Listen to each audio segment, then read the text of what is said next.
Hotel Rwanda, and going on to say that because of the socio-economic implications of Duck dying in this way, in this location, meant that there would be no way that his killers would evade justice. This is something that Duck's own mother once again echoed in a Black TV interview. They want justice for my son just as well as anybody else because they feel they're not safe.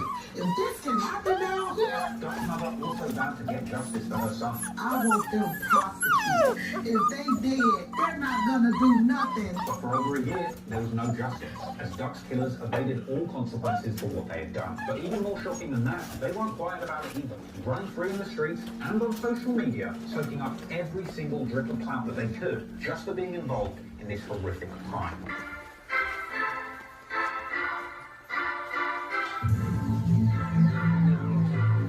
It's no coincidence that following the murder of FBG Duck, that the cops had several cars watching over O Block.